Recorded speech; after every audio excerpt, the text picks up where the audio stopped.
Oh gosh, there's a lot of corn ready here.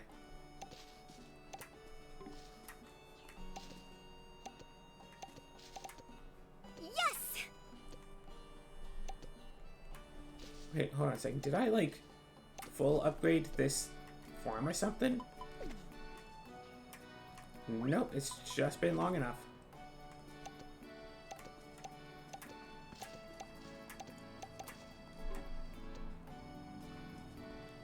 Yo! Yes!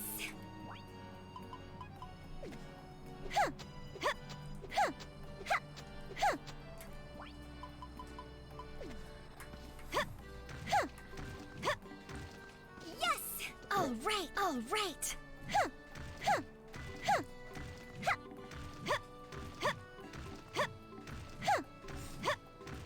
All right. Yes! Nice, nice.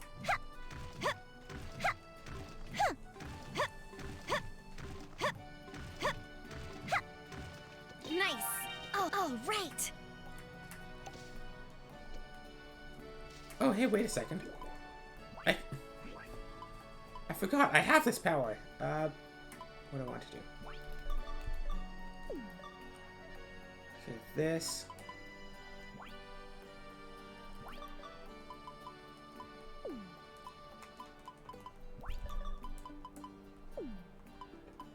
Wait, don't I have corn seeds? Yes, I do. Here they are.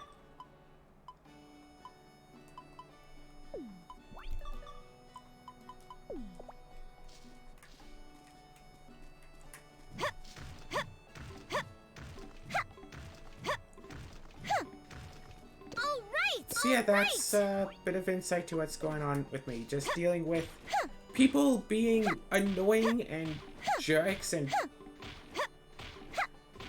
trying to, and still failing to understand why that is considered normal. Like, is this why I've never really had any friends growing up? It wasn't about, oh, hey, we move basically every year, so you can never actually be with people long enough to be good friends with anyone. No, it's all about I didn't want to be friendly with the people who bullied me at every school I went to.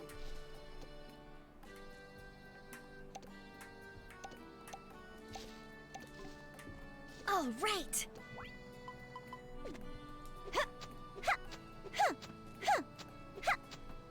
Yeah, people really gotta understand that being abused takes more forms than just, you know, getting beaten up and stabbed and, like, being abused doesn't always leave physical marks. You can still be abused and look fine. Oh, come on.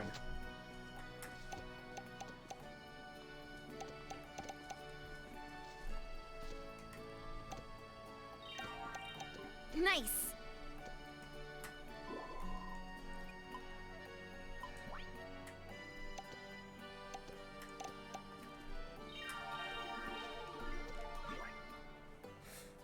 Uh, 1548.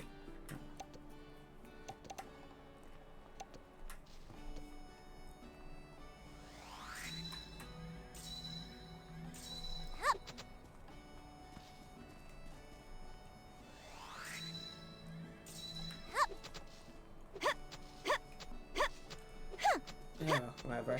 Of course, if I ever try to talk about any of that stuff, people just say, oh, you don't know what real abuse is. Like, yeah, sure, I was never, you know, kidnapped and locked in a torture dungeon and stuff, but, Take that.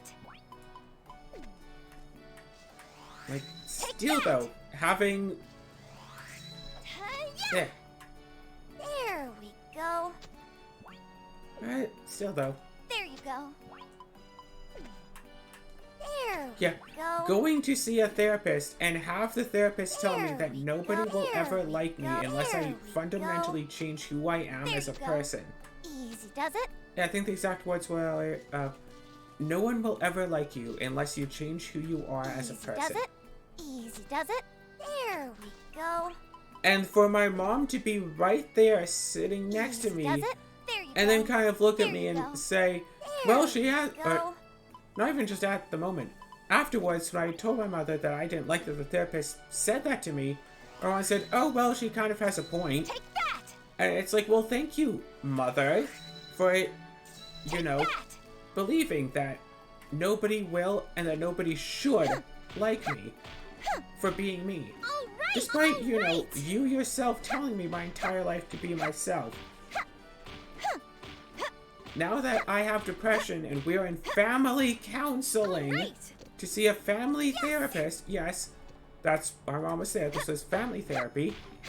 Now that we're in family therapy together, you agree that I have to change who I am before anyone, before you will like me.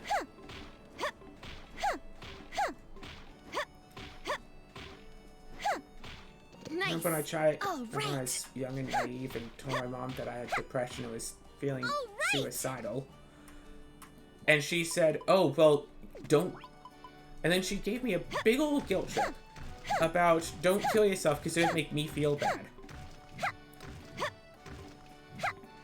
I really... that just made me want to kill myself even more.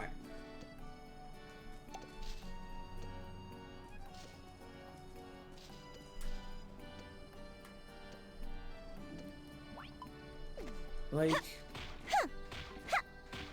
All right!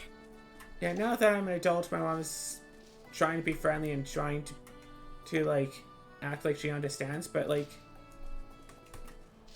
Frankly... Neither of my parents exactly helped me while I was growing up with any of these issues and stuff.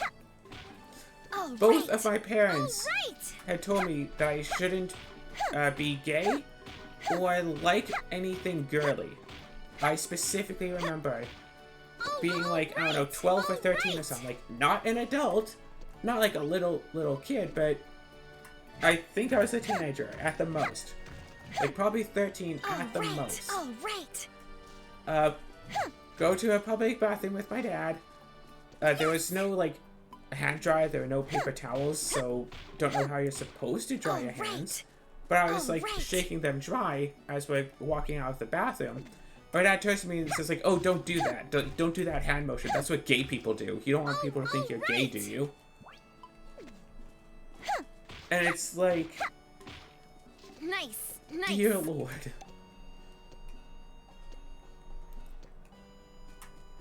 It's like, hey, surprise, Dad, I am gay. I don't know. I mean, also trans, so I still am interested in women now that I've grown up, and so a part of me still thinks that my dad thinks I'm still not gay. And that's kind of really upsetting. Add to that the fact of all of the, what is it? The amount that I got, like, brushed aside and, like, pushed aside, whatever, while I was living there, both while going to school and, while working and on the visits I've made as an adult, mostly the times when I was there working, was, you know, living at home, but I was working, and, like, my dad would sometimes bring up, like, you know, when I was 21, I was already moved out and had my own place. It's like, cool, Dad, I can't afford rent. Like, I can't afford even so much as, like, $500 a month rent with the amount that I'm making at work. Like, maybe I could, but I couldn't also afford, like, utilities and groceries and travel and to take time off work to find another job, because it took, like, 3 or 4 months to find this job. So it takes another 3 or 4 months to find another job. I'd be out of money after 1 month. Especially because you keep insisting on me paying you money for things, so I don't have... So I'm apparently not allowed to have any money saved up, because it all has to go to him. But I also have to just get my own place. But he's not specifically pushing it. He's just like, oh, well, when I was your age, I had my own place. Like, oh, were you still paying your parents like, you know, your paycheck and also buying pretty much all of your own food? Because while I was there working, also, I think, while going to school and then while working, because over a period of years, my dad met the woman who wound up becoming my stepmother. And she moved in with her 3 kids.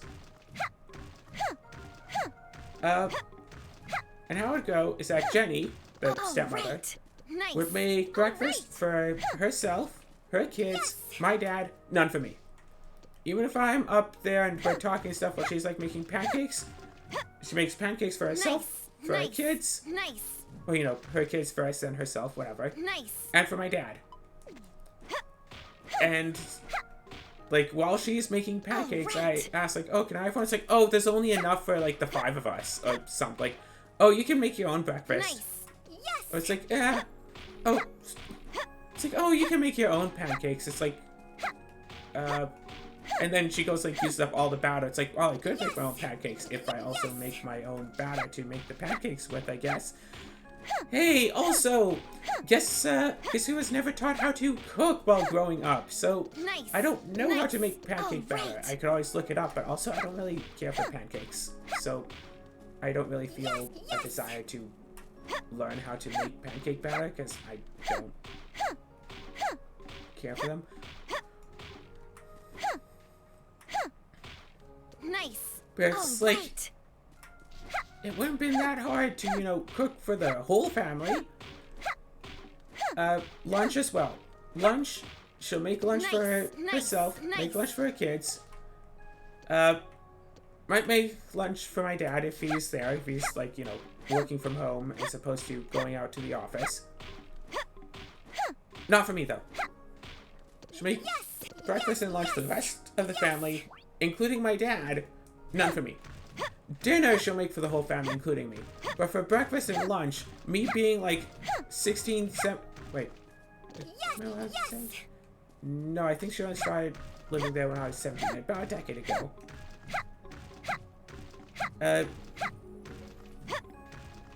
Nice. Yeah. All right. There's like a 17-year-old in the house, like living there with the man that you have moved in with and are shacking up with. All right. Nice. Like, this man is being kind enough to give you and your 3 kids a place to live and also, you know, Yes. money for food and stuff because you're not working. You just lost your, like, daycare job All right. All right.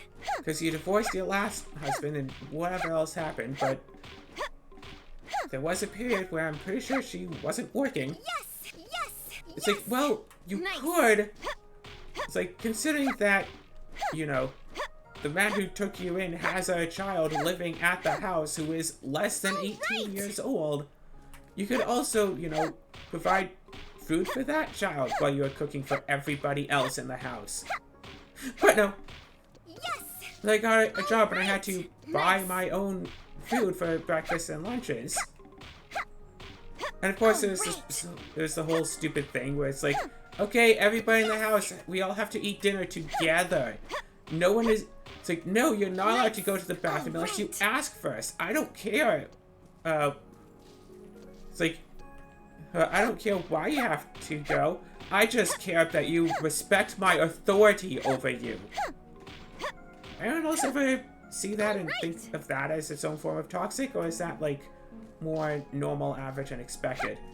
Parents being all like, oh, no, you can't go to the bathroom. I didn't allow you to.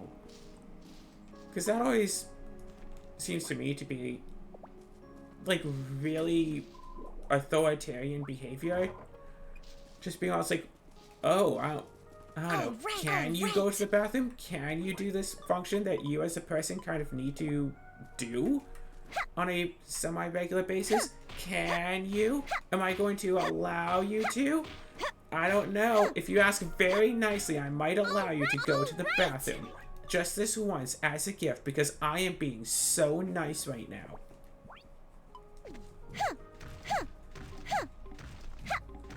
And then the kid's like, oh, well, can I go to the bathroom? It's like, no, no, we just sat down for dinner. You have to sit and wait. At least they didn't really do the, I don't know, can you do the, you know, do that thing? Because that, oh my god. If I hear like one more person do the, I don't know, can you thing, I am going I'm probably going to lash out. Something like, honestly, that's like, Nice. you know what? You know what? Instead, just go to the bathroom. It's a test. Can you go to the bathroom by yourself? Go to the bathroom. Just leave. All right. Just leave. Go to the bathroom, and then when you're done, come back. Yes, I can. Like, seriously, why do people try to assert so much authority over children, and then and it's like, oh, 17-year-old, well, you have to ask to go to the bathroom. If I say no, you just don't get to go to the bathroom. I said that you can't go, so you're just not allowed. That's it. That's the whole story. Someone says that you're not allowed to go, you have to just sit there and, I guess, wet yourself. Because I say that you're not allowed to, so you can't. And I mean, but if you wet yourself, I'm going to laugh at you and encourage everyone around us to laugh at you. Because, like, come on, you're like, you know, a teenager, how dare you wet yourself? But also, how dare the grown adult not let the teenager go to the bathroom and expect them to just stay there? Like, imagine just like, hey, can I have... It's like, hey, can I have food? It's like, no.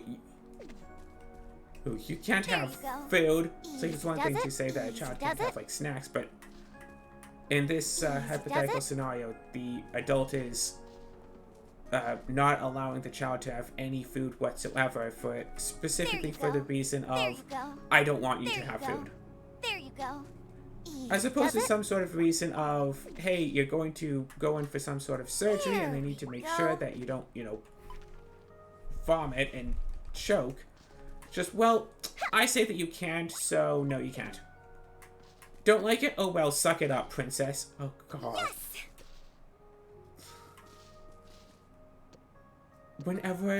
Growing up, whenever I was upset at anything, my dad would always say, well, suck it up, princess.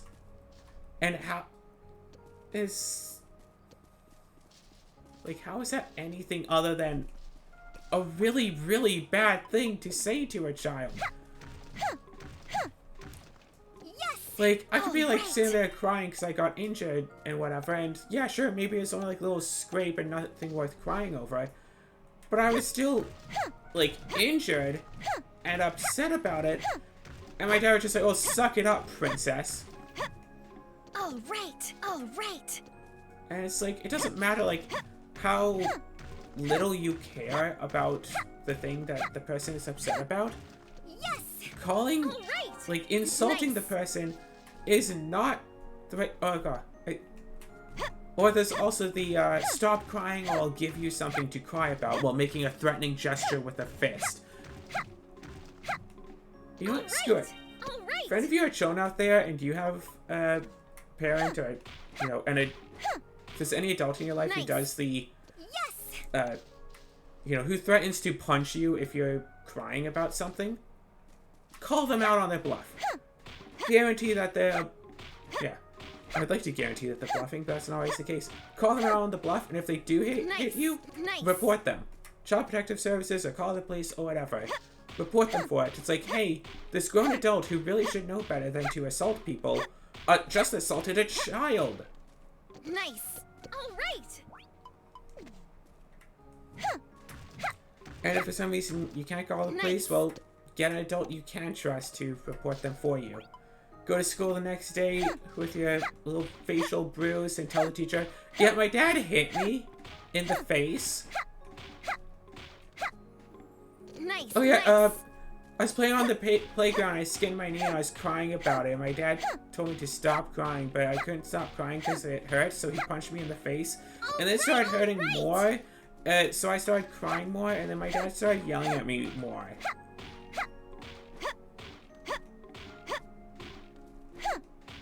All right. All right. And then Nice. and then during dinner, I wasn't allowed to eat until I apologized to him for crying. And it's like, were these behaviors from parents like normal in like the 70s and 80s? Is that... Nice. I think nice. that, like, isn't that like a whole thing? That parents used to just beat their children? Yes. And it was fine, and everybody's like, oh, well, sometimes children can be real jerks. I can understand why... No. As an authority figure, you have to show... You have to, like, be the guideline for how people should act. Not the do what I say or else type, but the do what I do. It's like, do what I do, and it will be good. Sort. Trying to, like, keep people, like, imagine, oh god, imagine having, like, some sort of an office job or whatever. You're working in a little cubicle, whatever, and you have to go to the bathroom. Do you send an email to your manager and say, and ask, like, may I please go to the bathroom, sir? It's like, Mr. Malkovich, can I please go to the bathroom? Nice. And if you do work such an office job, but that is actually, like, the requirement for going to the bathroom, then seriously reconsider your life choices that led you to a point like that. The only way I could see that is if you're, like, in a lab working with dangerous chemicals and, like, for some reason the door is locked. So you have to ask them, say, hey, can I leave? I have to go to the bathroom. All right. Or, you know, some sort of situation where you're in a locked office and somebody else, and you need somebody else to open it for you. But imagine if the person's like, nope, you're not allowed. You're not allowed just because I say so. Like, that's the big thing. Just because I say so. Like, surely there could be some sort of a reason given for why someone can't run off to go to the bathroom at some given moment.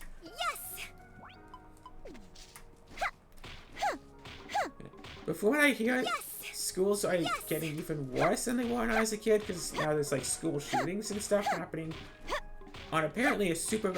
I remember when, like, the first school shooting happened, or, you know, hearing about the first school shooting, it's like, hey, oh, shoot. Hey, this is, like, a tragic moment in history that's, like, the worst thing that could have ever happened has happened. And it's, like, absolutely terrible, and, like... How could we, you know, allow students to do this kind of thing? It's like, well, gosh, I'm not saying that what people did was right, of course. I'm just saying it's like, yeah, I can understand why someone would want to kill themselves after going to school. Sometimes I wonder, I used to often wonder what would happen if I had just, like, gone through with it back when I first got depression at, like, bloody age 12. Because, like, it's one thing to be bullied by other students, it's another thing to be bullied by, like, the adults in your life. God, one morning, it was winter times, so, of course, we couldn't just go into the school early where it's warm. We had to all stand outside, so there's, like, 20 to 30 of us crowded up around the doors waiting to be allowed to go inside and get out of the cold. It wasn't, like, super bloody cold, but it's still, like, minus 20 or minus 30 or something, like, cool enough that every single one of us wore those thick winter jackets. You know, the big poofy things, like 2 or 3 inches thick kind of thing. Like, all of us wore big, thick winter jackets and stuff. I think a lot of us might have been in snow pants too. I don't know, whatever. This was, like, grade 8 for me. So I was, like, 13 years old. And I'm standing around, people are talking, I'm trying to make conversation about something, trying to be friendly and, you know, personable, if that's a term. And then some kid who's bigger than me, no. First kid was, like, about my same size, comes up, starts punching me in the face. Literally just walks up to me and starts punching me in the face. So I'm like, I know for a fact from previous experiences that if I hit him once, I'll be the one getting in trouble. So I'm not trying to hit him. I'm just, like, holding my hands up to try to, like, protect my face because this kid is punching me in the face and nobody's trying to stop it.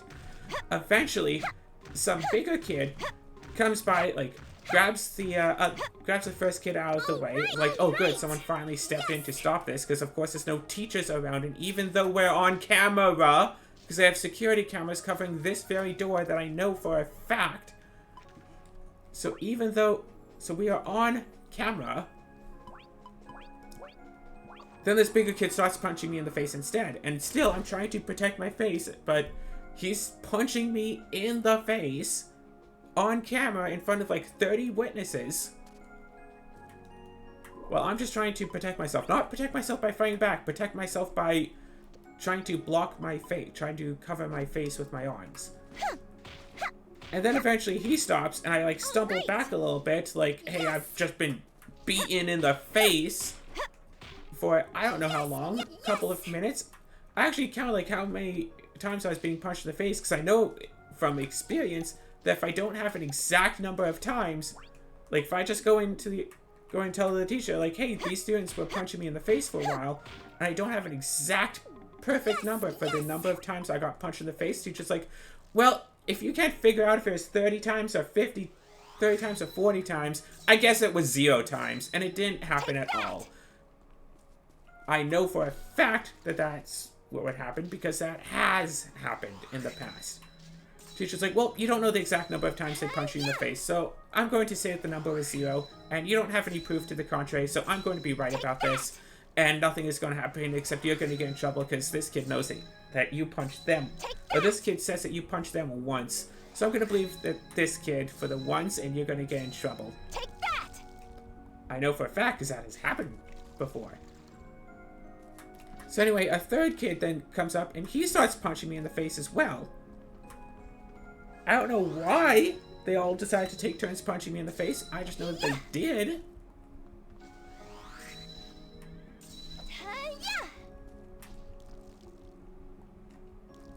Grow big and strong, okay?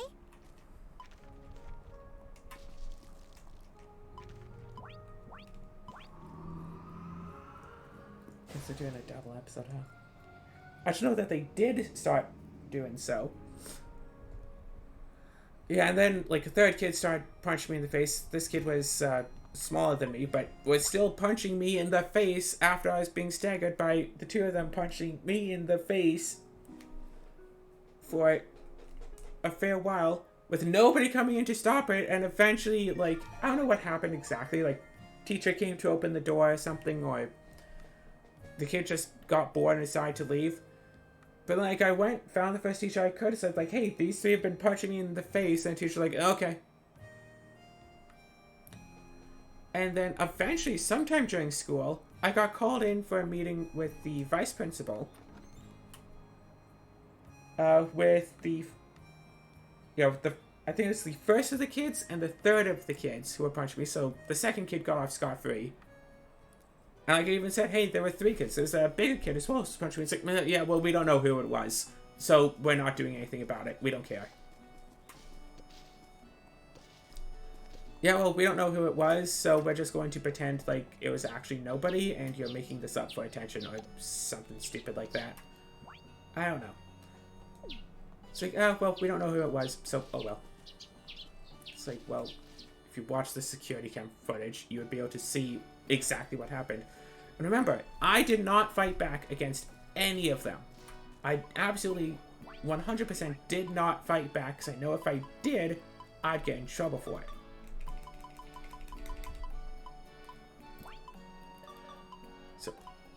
So absolutely no fighting back for anything. First kid gets in trouble for, punching me in the face. Third kid, though, apparently, I managed to cut him with my fingernail, my trimmed little 0.5 millimeter long fingernail, so much that he bled, and I managed to cut him through his winter jacket. Remember the big poofy winter jacket we're all wearing? Yeah. Through his winter jacket, through his shirt, in this dead center of his chest, so hard it drew blood, and there's like a solid, like, inch-long cut on his chest that was, like, red. And he says that I managed to cut him so hard that I did that. So the vice principal was like, well, you might have been punching you in the face for, minutes on end, but if you did this to him, well, you're gonna be in trouble instead. And I was outraged by this. I spoke up saying, well, that's my decision and that's final. Kind of thing. So, wasn't allowed to repeal that choice of I got in trouble because some kids were punching me in the face, and apparently one of them had a pre-existing cut on his chest, because, I mean, seriously, how was I supposed to have done that through a winter jacket, specifically in the dead center, so through the zipper of a winter jacket. But no, I got in-school suspension for the day, and the first of the kids got in-school suspension for the day, and the other two got to walk away scot-free after punching me in the face. I had a goose egg the size of an egg. I told my parents about it, they still did nothing. It's like, oh, that's horrible. Yeah, we can absolutely see that you have a big old goose egg on your forehead from where these kids punch you in the face, so we believe you, or at least we'll say that we believe you. Oh, what, you want us to do something? No, we're not going to do anything about it. Why would we do something about it? You're obviously still alive, so it can't have been that bad. Pretty sure my dad probably told me to just stop complaining. Ugh.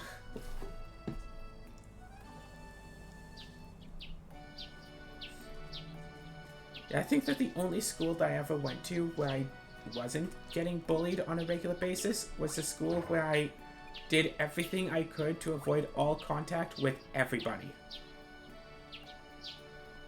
I worked as much as I could to avoid everyone.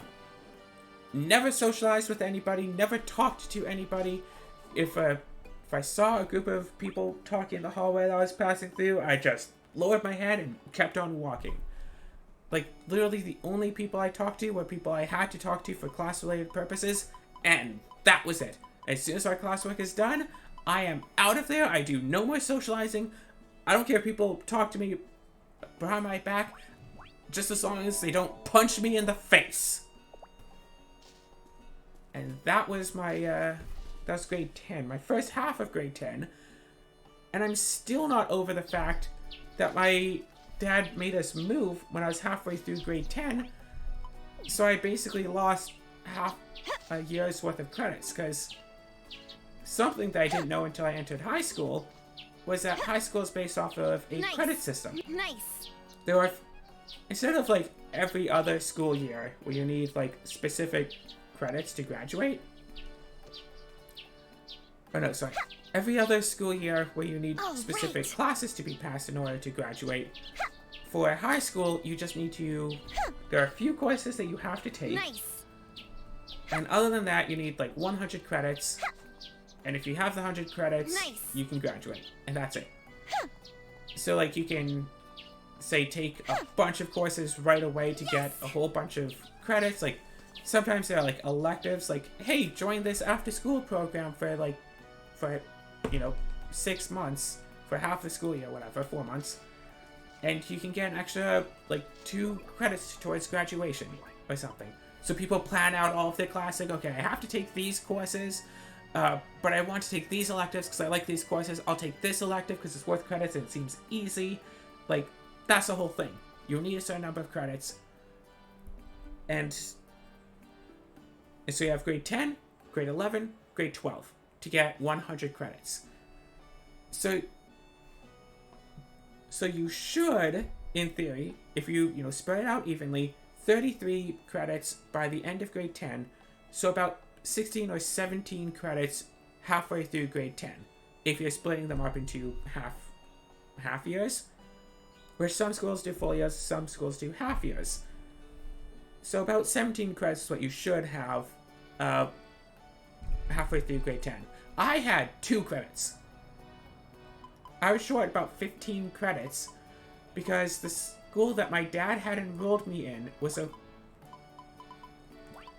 full year school, and the school that we moved to was a half year school. So all those courses, like the math, the social, I was in dance class instead of gym class for that school, like all of those classes I was in, only the after school program actually counted because that was a half year program. So I had 2 credits halfway through grade 10, and then I joined a half year school, so effectively I could have just skipped half of a school year. I was like half a year behind everyone else. So when it finally... And not only that, I failed grade 10 social at the second school. I think I was doing fine in the first school, but nope, we moved, so I failed the social class because I really did not agree with the teacher, and nobody cared that I didn't agree with the teacher. We are the student, he's the teacher. You should do whatever he tells you to. It was something stupid too, like, if we get a wrong answer on, like, homework or a test or whatever, he'd give it back to us with it marked wrong, and basically let us just look through the books, find the right answer, fill it in, submit it back in, get an easy 100%. But we do a test, not open book, specifically for memory.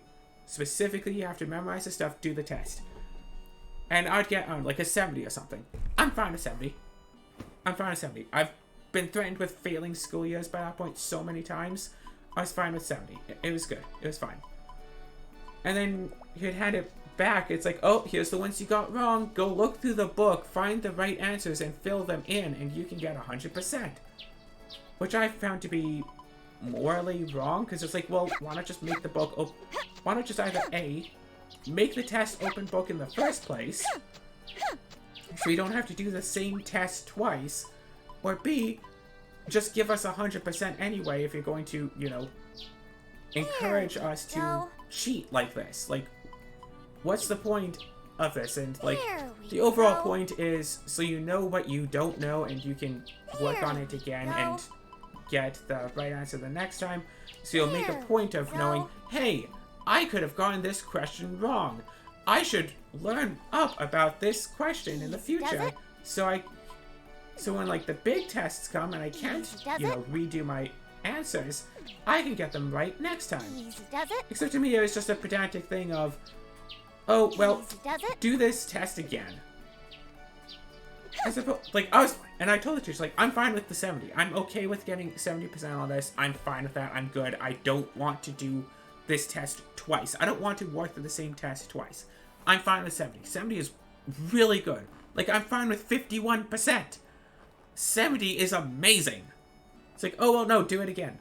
It's like, no, teacher, I'm fine with 70. I'm good with 70. I'll keep the 70. Do it again or I'll fail you. Okay, fine, fail me then. Fail me for getting a 70% on my test. So the teacher failed me. My dad found out about it. The vice principal found out about it. It's like, oh, well, you should have just done... Well, the teacher so graciously allowed you to redo the work to get 100. It's like, he gave me a 70 to begin with, and I was great with a 70. 70 is awesome for me. I'm good at 70, and I told the teacher I was willing to take 70. Well, you're not allowed to take 70. You either get a 0 or you get a 100. That's your only options for this course. You either get 0% or you get 100%. You're not allowed to just take the 70. It's like, why can't I? Because we say so. Because we say that you're not allowed to. Because we are in charge and you have to do as we tell you. We are the boss and you are just, like, we are the adults and you're just a child, so you have to do what we tell you to. Because nobody cares about children when they're actually dealing with children.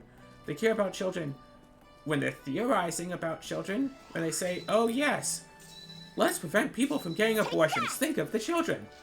But when an actual child needs, like, food or something, they say, well, your mother should have aborted you. And I just want to find these people and I want to strangle them. Yeah, those people should have been aborted. Ugh. Says, oh, how would you feel if your mother had aborted you? You know what? That would have been a lot less stress for everybody involved. I'm in favor. You don't have a time machine? Can we go back and make this happen? Take that! Oh, God. Yeah, they'd be in favor of aborting the child if they knew the child was going to have autism. All right. Yes. Oh, God. I mean, hey, there's nothing that these anti-abortion people hate more than... I was going to say choice, but yeah. There's nothing they hate more than a child having autism. Because, I don't know, that means you failed as a parent? I don't know. It's not like these arguments have any form of logic in the slightest.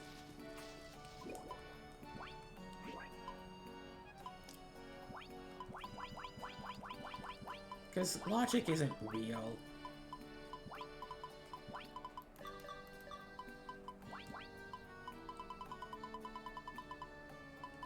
Alright.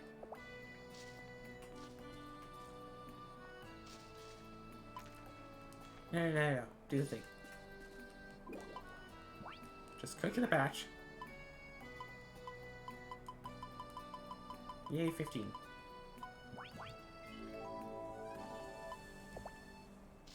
I mean, like, it's... Ugh, God. Nothing like a good rant to really just make you feel drained afterwards and, like... Just get it all out, say all the things. But yeah, fortunately, I'm not in school anymore. And it's like... But, oh yeah. When it comes to class, so yeah, I failed grade 10 social because I wanted to just take a 70, but the teacher's like, no, you can either have 100% or you can have 0%. I'm like, I'm fine with 70. I'm fine with the pass. No, do all of the work twice. Like, imagine if, because like, oh God, a thing that nobody but students seem to understand is that if you have 8 hours of school and 8 hours of homework, because like each individual teacher's like, oh, I only assigned like an hour's worth of homework a night, except if you have like, say, 6 teachers, that would be 6 extra hours. However, teachers often overestimate the ability of their students, or at least of some of their students, who might not understand every single class to the level of perfection as the teacher says. So that 1 hour of homework is actually more like 2 hours of homework. But if that happens for, say, only 2 of your 6 classes, if you're a bit slow on, if you're a bit, like, you know, needing of education in 2 of your 6 classes, that's 8 hours of homework. Even if you know all of your classes well enough to make that hour of homework just an hour of homework, that's still 6 hours of homework, bare minimum. So you have 8 hours of school, 6 hours of homework, you have to sleep at least 8 hours a night, period. You have to. You're not allowed to stay up late, period. As soon as it reaches, what? For me, it's 9 p.m. As soon as it reaches 9 p.m., lights off, no. Go to bed, you're asleep, you're not allowed to do anything else, you are done. So you get home from school at about 3. You do all of your homework, well, 8 hours of homework, yeah, what is it? You get to school at 7, so 8, 9, 10, 11, 12, 1, 2, 3. From 7 a.m. to 3 p.m. You get home at like 3, bit after, whatever. To 6 hours of homework, it's 9 p.m. Don't forget, you also have to have dinner with the family. So even if you skip having dinner, skip doing your chores, skip anything else you do in the evening, and don't have any after-school activities, you're busy from 7 a.m. to 9 p.m., then it's bedtime, 9, 10, 11, 12, and then you're up at like, what, 5 the next morning? Even if we say from 10 p.m. to 6 a.m., because remember, school starts at 7. So you have 1 hour in the evening, specifically 1 hour in the evening to get ready for bed, to have dinner, get ready for bed. 1 hour to get ready for dinner. Yeah, to have dinner and get ready for bed. And remember, family dinner. You have to eat as a family. You can't do your homework at the dinner table. How could you? What are you, a heathen? So, at bare minimum, half an hour there. Don't forget, you also have to do your chores. So you have to squeeze those in there. Everything else you have to do in that time. In addition to your 6 hours of homework, you have to do both before and after dinner. So you're not allowed to talk. You're not allowed to talk to friends unless you can squeeze that in. Not at the dinner table. Not while doing homework. And not while getting ready for bed, so you have to find some other time during the evening to talk to your friends, or, you know, socialize, or watch a TV show, because you're not allowed to do any of that. Go to bed. Say even 10 p.m., which is late for most kids. I'm more ranting than I'm playing at this point, but don't mind me. Resist, crit resist, no. I don't know if that's crit resist. Sleep attack, tiny though. Poison attack, tiny though. Crit up, but pretty small. Nope. Nope. Fire resist up, water resist down. but just small amounts, so no. Sure, I'll ship out this.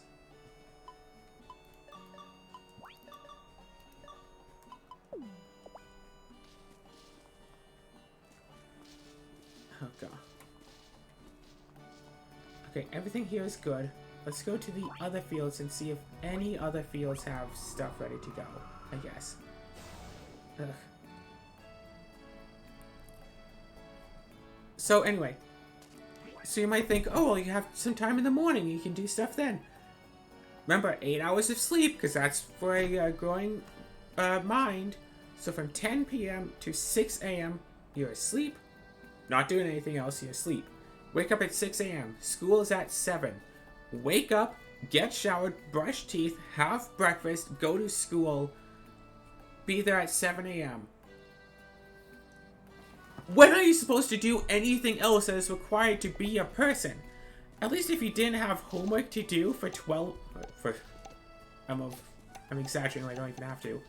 Even if you didn't have school-related things to do for... Yeah, even if you didn't have homework, 6 hours a night. And do keep in mind, if you're a student who just is bad at the class...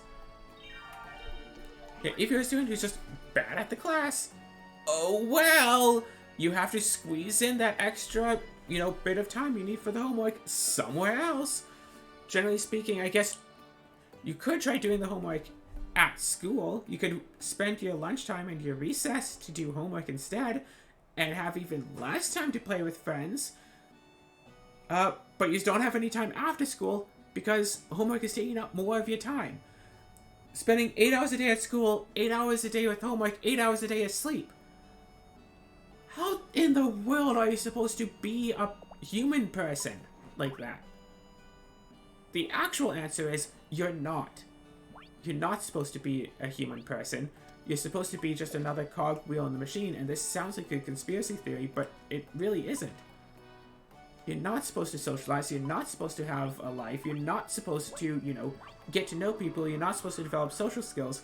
School is specifically there to train you to understand that your entire life's purpose is wake up, go to work, come home, do more work, sleep. Just so you can wake up and go back to work tomorrow. The only time that you have to yourself to actually do stuff is the bare minimum that they can, allow for, so you can still live as a person to continue doing their thing. To continue doing whatever they want you to. And that's it. You don't like it? Well, then there's something wrong with you, and we are going to yell at you. And it's like, I remember teachers and stuff telling me that I was a smart student. Like, grade 10. At the very start of grade 10, the half-year school that I was in, a test was given to all of the students. And we were told, as they're giving out the test, don't worry about what kind of grade you'll get. Just do your best. This won't be this won't be part of your grade. We just want to know what all of the students know, so we can know to so we can focus on teaching specific students the things that they need to know. Like, say if one student just is absolutely terrible at division, teach that student about division more. But if another student knows everything there is about division and is completely aced at it, and gets an A on the division course, you don't have to spend extra time teaching that student division. Teach the student who doesn't know it. It's fair, right? It seems pretty fair. It sounds pretty fair. And so that's the whole idea, is to... Yeah, that. To, find out what students don't know so we can teach them better. Okay, sure. Sounds good. I got a better grade than any other grade 10 student in the entire school, and I think maybe even better than any grade 10 student in the school district. I got a grade that matched up with grade 11 students. The top of the grade 11 students. Oh, cool. So if I'm grade 11 students worth of math, I can just skip, grade 10 math, right? And like, if I know everything that they're going to teach for the school year, I don't have to learn anything new, right? I got a grade comparable to the grade 11s. I should be in grade 11 math, right? Nope. You're still gonna learn all of this stuff. We've already... You know that I know all of this. This test is to find students, like, at the amount that students know about things, and you know that I know all of this stuff. Yeah, well, oh well. This entire school year is just going to be wasted for you then. You're not going to learn anything. But you're going to continue to work. Because we don't actually care about putting students where it's supposed to be. So what was the point of the test then? If not to, you know, figure out what students know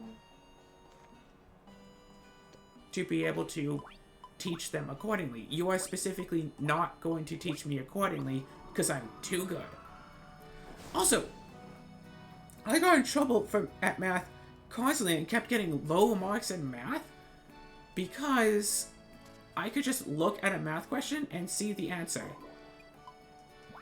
And I guess that saying that out loud makes it seem like I'm some sort of savant, which I was apparently not a savant. I'm just the idiot part. But the question would be so bloody easy to, like, grade 8, algebra. Ooh, scary algebra. Everyone's afraid of algebra for no reason. The starting questions are like, 2 plus x equals 3, and you have to figure out what x is. So like, well, okay. You take the left half of the equation and you do minus 2, because there's a 2 there. But that's like being added to the x. Like, x plus 2 equals 3. Well, x plus 2 minus 2. Cross out the 2's. Well, that equals x. But then you have to do the same thing to the other side of the equation. So 3 minus 2 equals... So you have to do 3 minus 2. And then, like, below that, put, like, a little 1. And then you have to write out x equals 1. And you that's, like, you specifically have to do the minus 2 from both sides. And then just to show that x equals 1. And that's how you know, show your work for this. I'm just like, x plus 2 equals 3. X equals 1. I was literally doing that work, and if, like, that's apparently what algebra is at its basic level, is instead of finding out what the equals thing, you find out what a variable is. You find what x is. That's like the basic level of algebra is just find x. That's what we did for like 4 months in grade 8. Was, at first it literally was just simple addition and subtraction before eventually making it to multiplication. That basic level of algebra, the addition and subtraction stuff, but with the variable x instead of an equal sign, I've been doing that since grade 2. But back then, it was like 2 plus box equals 3. What does the box stand for? Like, what does the box mean? It's like, oh, well, in this case, the box is 1. And I'd get the mark because, yes, that's correct. I didn't have to show my work. We were never told to, oh, minus 2 from both sides. We were never told to, like, show our work there. And I got the score right. And then 6 years later, for grade 8, now that we're trying to learn proper algebra, no, it's wrong because you didn't show your work. You didn't do the minus 2 from both sides. How do I know you actually know how to do it? Teacher, you want me to do it in front of you? Every test you give me, I'm awesome at and perform, like, really, really well at, because I obviously know this stuff.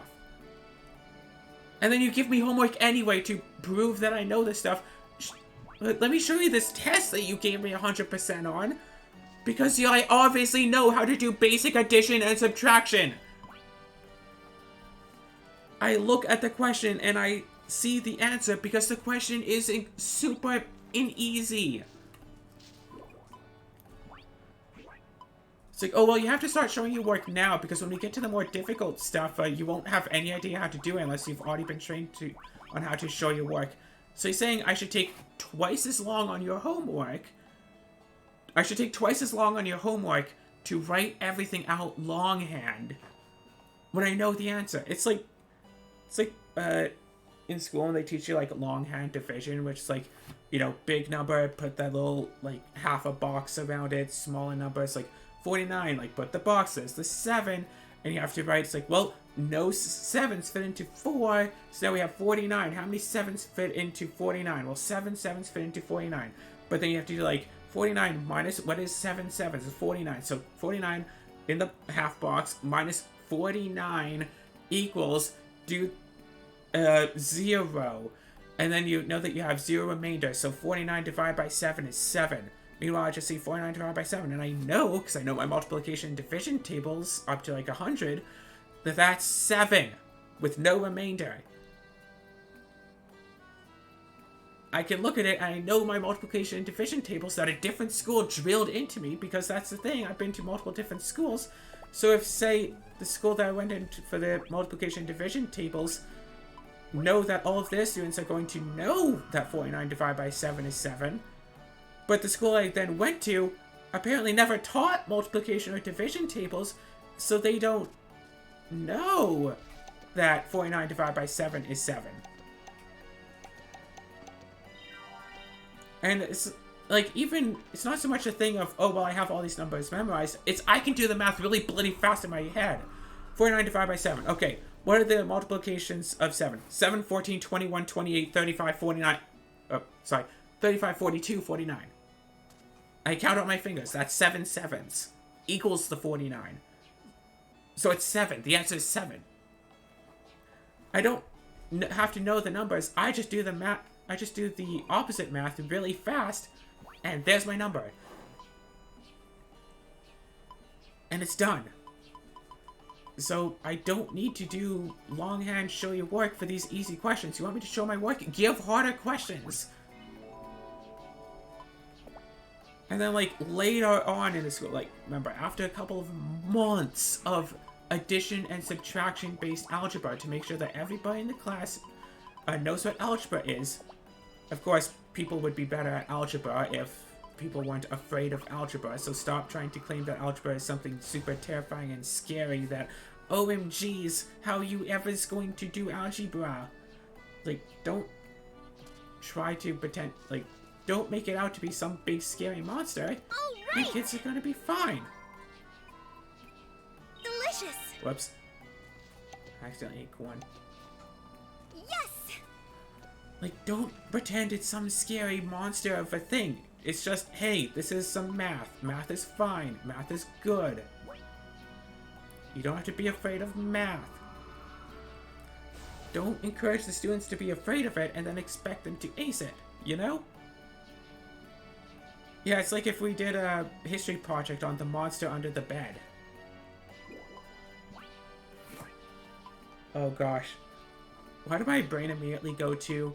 It's like giving a Jewish student a report on... Making a Jewish student do an oral report on the Holocaust and deducting them points for being afraid of it.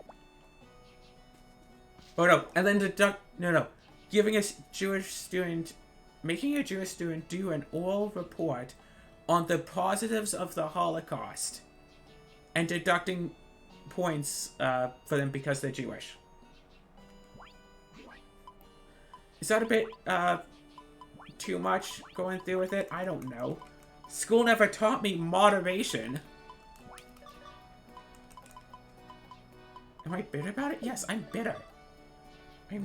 Yeah, you're darn right. I am darn well bitter about how I've been treated all this time. And it's like, okay, I'm now done with school. I don't have to do school. I have this little apartment. I'm on Aish. I don't even have to work anymore. I've had my surgery. I have this thing that I've been wanting since I was 12. Since my depression started, I have the thing. There's no feeling to it. Also, I've had the surgery and my pain level has been at a solid 0. Pretty much, like, 99% of the time, my pain level has been 0. Like, the strongest pain I've felt since I've had the surgery done was when they removed the catheter. That was like the strongest pain by far that I felt since the surgery. Like, nurses would come in and be like, oh, what's your pain level? 0. It's like, oh, you mean it's at 0? It's like, yeah, it's at 0. I mean, also in the convalescents are probably on painkillers, which would explain it. Not on painkillers anymore. Since I've gone home, I was given painkillers to take if the pain is bad. And the pain was kind of annoying on some days, so I took the painkillers. And then it, like, went away. And never came back. I think I took painkillers since I got home twice. Once might have been like on the day of coming home because that was a bloody long trip of walking. I think another time I might have also been walking a lot. I don't know. Something happened. Things hurt. Took painkillers because I don't want to get addicted to painkillers. I haven't taken any in like a month, so I'm good on that. Don't have to worry about that. I don't have to worry about school, and I'm not going to college. I don't care. I don't care if I don't have a future. This is my future. I'm playing video games. I can do this. I can do video games. I can do 2 hours of video games a day. I can just stay at home, not have a job, and play video games all day. So, I don't want to be too abrasive at this, but this is exactly what my parents told me I'd never be able to do when I grew up. Guess what? I grew up, I'm gay, I'm a girl, and I don't have a job, and I'm going to just sit at home and play video games all day. I guess the only thing that I haven't done yet that my parents told me I'd never be able to accomplish is to find... No, actually, no. Flip that. My parents always told me that I'd find someone who would love me, and I haven't done that either. So I guess I'm an utter and abject failure, aren't I? Oh well.